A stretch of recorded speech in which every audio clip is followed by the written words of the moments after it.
most dangerous situation you've found yourself in? I'm talking riots and that kind of affair.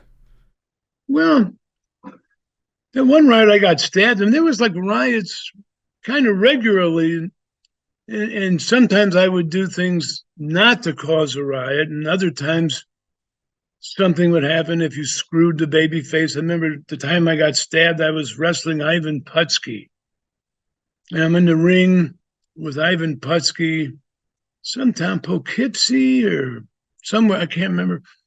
But we were in the ring wrestling, and I was hated, as during the Bruno thing. But Bruno didn't make the smaller show, so I was wrestling Putski, who was over pretty good at the time. And we're in the ring, and there's some fan in the front row who didn't like Putski. And during the match, the guy would say, "Hey, Putski, your mother's ugly." And Putski would just ignore it. Then the guy would say, "Hey, Putski, your daughter's ugly," or something, And then Putski would ignore it. Then all of a sudden, the guy said one time, "Hey, Putski, you're short." Well, Putski blew up, jumped out of the ring, and started fighting and pounding this fan that was yelling at him these things. But when he said, "You're short," Putski flipped. So, so when Putski was coming back in the ring, I figured after the fight with him and the guy and the fans going nuts, when he came in the ring, I kicked him, threw him down, and curled him up I said, "Let's just get the hell out of here. 1, 2, 3. I won because I kind of cheated when he came through the ropes. And then I left, and that's when one riot started out where I'm walking through the crowd, and all of a sudden, boom, I get hit on the head with something. And I turned around, and I was going to hit the guy that hit me, but it was like a guy 80 years old with crutches, and he picked up a crutch and hit me on the head with it.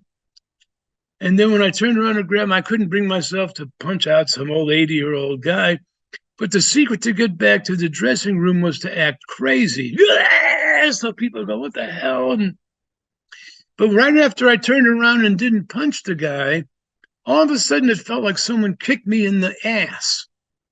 And I went, "Yeah," and I turned around again, and a couple cops grabbed somebody and took him away. And I acted crazy and went to the dressing room, and there's Skolin and Andre playing cribbage. And Skolin says, "Oh, it sounded good."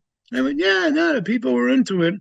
I said, "But someone's kicked me in the ass." And I put my hand back on my ass cheek, and I feel this like piece of metal. And I go, "What the hell?" And I pull it, and I pull out a blade about this long. It was a long, skinny little blade. I don't know if you ever saw them, but they used to have these knives, I think from Japan, where they were wood, like a piece of wood, but it was a handle, and you could slide the handle part out of the wood, that covered the blade, and the blade was long and skinny. So when I turned, I broke the blade off in my butt. The scary part to me was they all said, "Well, you should go to the emergency room and get a tetanus shot." I went, "Oh, God, that's what scared me the most, was sitting there getting the needle stuck in me for a tetanus shot." But there was an old trick to some of the gangs and people with knives was they take a knife and stick it in a raw piece of meat for a week.